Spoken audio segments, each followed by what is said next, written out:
Hey, everyone. Tuesday at 2 or 2:35 or 2:40 or whenever it is, but it is well worth the wait. We're so glad you joined us. Circle B Diecast here in Concord, North Carolina. We've been teasing. We've got special guests, and we have got a boatload of special guests here. We have got Cole Custer from Stewart Haas Racing and Larry McReynolds from Fox Sports joining us. Gentlemen, how are you? Doing great. Yeah, doing great. Man, it is good to see you guys. Good to have you stop by our warehouse here. And I'll just cue this up. They've got a video crew, and so there'll be some more video on Cole and Larry's channels, some behind the scenes about what goes on here as they're going to take the tour, get the grand tour, and sign some things. So really, really neat. And you can follow Circle B Diecast to get all these autographed items as far as that goes.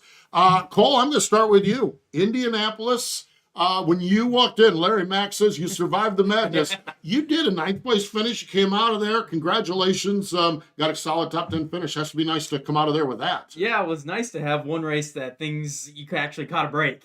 So it was crazy. I mean, obviously, like going into turn one, it was pretty much just hope for the best every single time. I mean, we're going 3 and 4 wide going in there. You're just hoping you come out good on the end of the deal. But it was exciting, like always. I'm just a crazy road course race, but it was nice to come out on the right side of the deal. Larry, I think about you go back and back in the day when road course racing, there was 2 of them, Watkins Glen and Sonoma.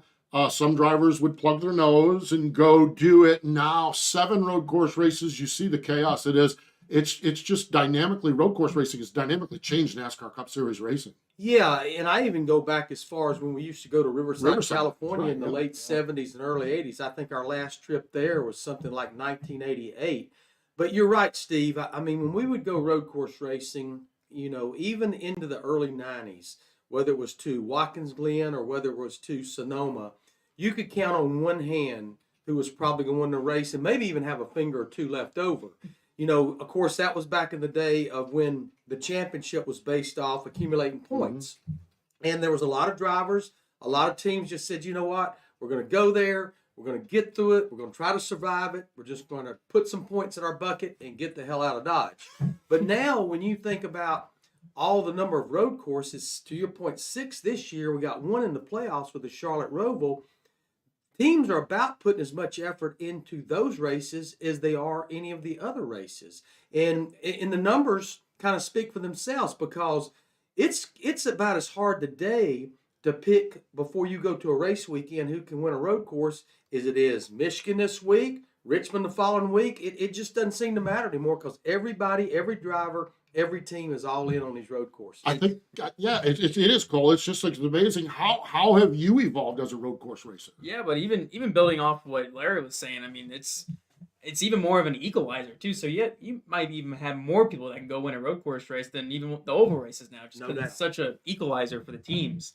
But like you said, I mean, you can't lack anything when you go to road courses now. I mean, before, there were times where you just try and get through it, you try and just stay on the racetrack, just survive. Where now, I mean, you got to be out there giving everything you got to try and get points, try and get a win. It's a huge 7 races of our schedule. You can't be lacking anything. No. When we started stage racing in 2017, it was kind of a game changer for all tracks. Mm-hmm. But I'm telling you, it was a complete game changer for the road courses. I know the road course races that we do at Austin with Coda and Sonoma on Fox, when I leave the studio, I just want to go get a good stiff drink because my head is spinning off my shoulders because of all the different approaches with strategy. It's almost getting to the point where Larson kind of defeated the theory at Sonoma a couple of years ago, but it's almost get to the point if you're going to win the race, you got to turn your back on the stages. It just will not work. Yeah, you can't get both, that's for sure. And I think back, Larry, and I do want to go back with your history on it. Your first win. The Quaker State car at Watkins Glen, you had that unfair advantage of a great race car and Ricky Rudd driving that car. You had one of those guys on that half a handful full of drivers, and nowadays it's just not. Nowadays there's none of that huge advantage like that. No, yeah, I was very fortunate. A big part of my career, most of the drivers I worked with really embraced road racing. Ricky Rudd, you spoke of him. We won Watkins Glen in '88. We actually still today, because it doesn't exist, we hold the track record at Riverside because we sat on the pole with a new track record the last race we were there in June of 1988. And then the first trip to Sonoma in '89, we ended up winning that race. And I was fortunate to go to Sonoma with Ernie Irvin, and Ernie Irvin was an amazing road racer. So I think back then, if you had a driver that embraced it, you loved going there. If you didn't, you couldn't get out of there fast enough. No doubt. And as Cole said, you've got to embrace them all. So, Cole, you look at your season, you get a 9th place run. How important is that for you guys as we set up for this final stage of the year, for the final portion of the season, to not only get that 9th place run, but now to go to Michigan and try to stack another one on there and another one? How important is it to come out with a top 10 finish, and what does that do for you guys? Yeah, I mean, it's just huge to get things going in the right direction. You know, get some momentum going. So overall, I mean, this year for us, there's been a lot of things that have gone wrong. It seems like every single week it's something different, but being able to get that momentum going in the right direction can change the whole atmosphere of your whole team. So I think going to Michigan this weekend, we're looking forward to it. There's only, so many races before we get to the playoffs. There's not many left. So it's a matter of just going out there and trying to win. I mean, we're not worrying about the stages. We're trying to go out there and win the race. So being able to get that win it will change your whole season. Yeah. Cole, you referenced the inconsistency. Larry, when I look at this season, if your team is running up front one week, it's not. This has been the strangest year, whether it's new car related or whatever it is. It's like there's been other than probably Ross Chastain and then Chase Elliott recently. Boy, I'm telling you what, guys, everyone's in the same boat that Cole is. It's like one good race, one bad race, something in the middle. It's been a fascinating year. Yeah, and I probably see it as much in the Toyota camp and the Ford camp as we do more so in the Chevrolet camp. You look at the Toyotas, and we've been talking about road racing. There's some good road racers in the Toyota camp. Almost every one of them has won a road course race before, but they have been really bad on road courses this year. Christopher Bell, he was really good at Indy. I mean, he maybe had one car that could come close to running with Tyler Reddick, and before Indy, he's the only Toyota driver to have a top 5 on a road course this year, and that was at COTA. And then the Fords have been a head scratcher. In particular, the 22 car of Joey Logano. He's got those 2 wins, but they've been feast or famine. They've either been up there contending for the win or battling just outside the top 20. It's really been a head scratcher watching, especially that 22 car Team Penske. And Cole, when you see this, when you hear this, you've been in the middle of this inconsistency as well. Nobody wants this, but does that give you hope that, we did have a good past week or we struggled? Does that give you some hope that any week you can get up there and get up front, mix it up, and maybe go for the win? Yeah, I think so for sure, because I think what you see with these cars is that obviously I think it's been a little bit of an equalizer for all the teams. Yeah. The cars are really close together, so it only takes one little thing or one adjustment or one weekend you try something just a little bit different, and then you're right in the ballpark again. So it's very inconsistent. You can change one little thing and it goes the wrong way. Or you change one little thing, it goes the right way. So it's you just gotta build your notebook up, and every track's a little bit different, but you just try and build it up until you get a consistent package. And we had that epidemic of drivers below the cut line all of a sudden starting to win races. That's what's got a lot of people like Kevin Harvick in trouble, because you had Suarez that won Sonoma, Kurt Busch that won Kansas. Then you had Tyler Reddick that won Road America. You had those drivers right around that cut line that all of a sudden started winning races, and that cut line started looking like one of those Christmas snow globes at Christmas. It just kept changing all over the place. Larry, if we would have started the season, and I haven't looked at the points this week, we're going into Indy, 9th in points is not in the playoffs. Would you have? I think we sit down at the beginning of the year and can say, okay, this guy can win, this guy can win, this guy can win. We can come up with 20 or 25 winners. But I don't know that we can figure this out so that 9th in points right now is on the outside looking in. And I even believe, I know we only have 4 races to go, but think about the 4 races. Yep. We still have a road course. We still have Daytona. We still have a short track. I think the only driver that can breathe a little bit that hadn't won a race right now is maybe Ryan Blaney. I just don't know how many more winners we're going to get over these next 4 races. I don't even think Truex, who has a decent points lead over Kevin Harvick at that cut line, I don't even think that he and James Small can go to these next races thinking, we're going to be okay. Let's just have 4 good finishes and we're going to be okay, especially because of the different tracks we're going to. Larry, you are an old school crew chief. You ran the full season, 30 races, 32, 34 races, or whatever it was. This new format, would you I know you always joke around about not being on the pit box and the gray hairs and everything. Is it something that you would relish doing this, or is it just new school versus old school, and you like where you were at with it? I mean, I look back, and by the way, yours turns gray, mine just falls out. Okay, there we go. But so I do believe I would enjoy this, because it truly is different.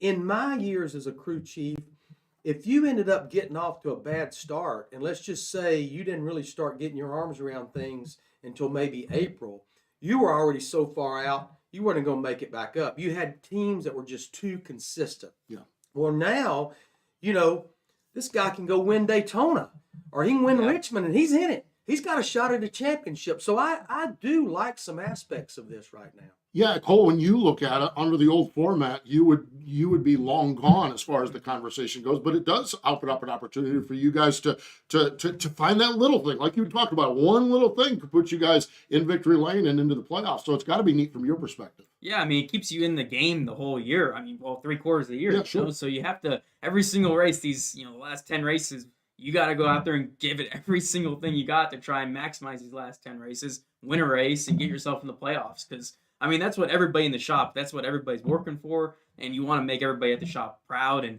be able to give them a playoff run. What have you noticed now? We're 2/3 of the way through the season, almost the end of regular season. What is one or two things that stand out about this race car to you? I think just how edgy it is. I think we've seen that all year. Just with just one little mistake, you get the car just a little bit loose, and you're backed in the fence. So there's not much that can catch you really with that car, with the aerodynamics of the car, the tire, the steering, everything about it. There's just not much forgiveness with it. And you see a lot of guys getting bit by that. And then also, I mean, we've seen failures some at the start of the year with suspension parts and stuff like that, and just overall learning different setups and just the dynamics of the car has just been interesting. Yeah, that jumped out to me when Kevin Harvick wrecks a car in practice, which was Auto Club Speedway.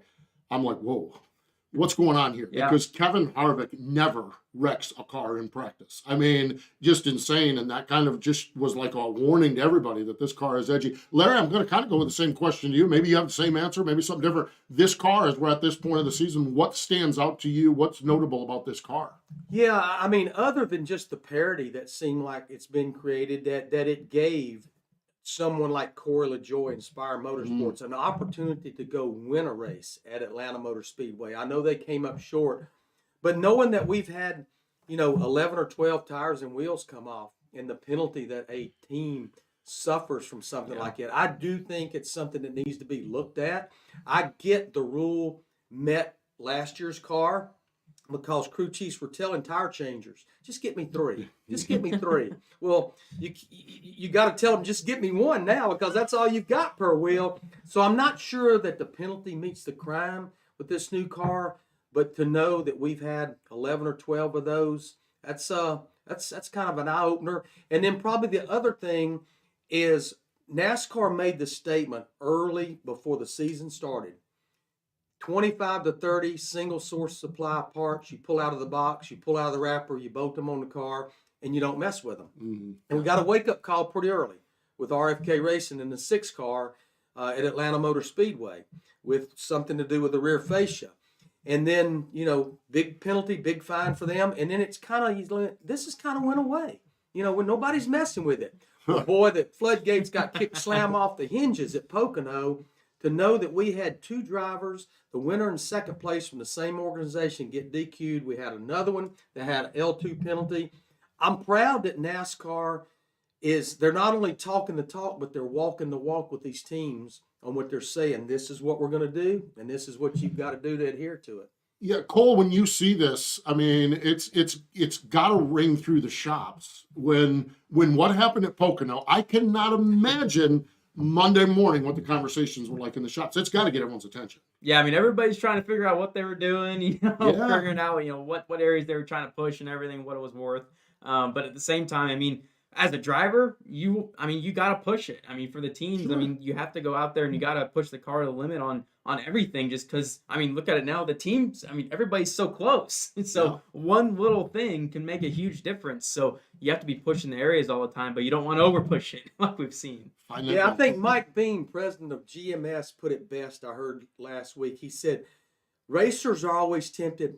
I need to do it. I need to do it. He said, you just got to stop, go outside, and walk in a circle 2 or 3 times and go, I just can't do it. It's the old thing where you've got the devil sitting on one shoulder and the angel on the other. The angel's saying, don't you do it. And the devil's saying, do it. Go ahead and do it. You can get by with it. Well, no, you can't. Ironic wisdom from Mike Beam. We've all gotten a lot of that over the course of time. One of the great characters in the sport. It really, truly is. Michigan, how are you faring from Michigan and going up there to the Irish Hills? Yeah, I mean, I'm looking forward to it. Obviously, we have to go out there and win, but it's a place you have to be able to be aggressive. The restarts are going to be crazy. 3, 4, probably 5 wide after what we've seen in Indy. But I think it might be a little bit hard to pass, but at the end of the day, you're going to have to be able to go on those restarts and just be extremely aggressive.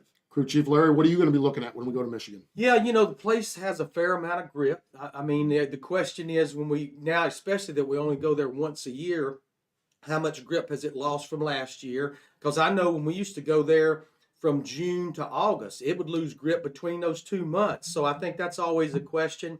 It's obviously another chapter with the next gen car. We've been to some high-speed 1.5 miles that maybe the grip level is a little consistent with Michigan. The only track that's the same size is Auto Club Speedway in Fontana. The only thing that's about the same is the 2 tracks are the same size, and it pretty much stops there. It ends there. So I think there's a lot of unknowns, and I'm sure the talk even today is knowing that you might get that long green run in that final stage, and good old Michigan, good old fuel mileage. Gas her up, baby. Get as much in as you can. Right there, it still boils down to that fuel, man, getting her all full. That's for sure. Cole, we appreciate you stopping by, checking us out. We love some of the videos you and Larry have done on the Circle B Diecast platform. We appreciate it. We wish you the best. Thanks for having us by. There we go. And Larry McReynolds, I just love when we get a chance to get together. For 10 years, Larry and I did a radio program, NASCAR Performance Live. And so some of the most cherished times doing that program with you and working with you. And so it's good to kind of have the band together here. It really is. And I will say the last video that I was a part of with Cole, I finally about a week ago I was able to quit taking ibuprofen from the go-kart race. That's right. You guys did the go-kart race. Yeah. We're a little rough on him. Yeah, pretty rough on me. I know what the term nowhere to go means now. I truly know. You were looking for the Ross Chastain lane by the I hit so hard the GoPro camera on my helmet ended up out in a field. Oh my gosh, that is crazy. That is for sure. That's what I love about being here at Circle B Diecast. You never know who's going to drop by. Cole Custer, Larry McReynolds joining us here, and you can get all of their autographed diecast and items. We're going to have Larry with some Sam Bass artwork as well. We're going to have him sign those as well. And I do need to mention this. Today, new Dale Jr. diecast. They're making a diecast. He's doing the Sundrop late model. Oh, yeah. It's number 3. Number 3 Sundrop car. And so they're actually going to make a diecast of that, and they just dropped that today. So those of you watching, you need to make sure you get that ordered up. Pretty cool. Pretty cool. No opening day at North Wilkesboro. That's hard to believe. That would be a cool race. I hope we can get to go to that. Yeah, I'm actually sneaking up there tomorrow. I'm going to go up tomorrow to watch the modifieds, and then the end of the month, the 30th, I am going to watch the car store race up there. Wednesday nights when I can go do things. Very cool. So good stuff. Cole Custer, Larry McReynolds, I'm Steve Post. Thanks for joining us here from Circle B Diecast with our Tuesday at 2 visit.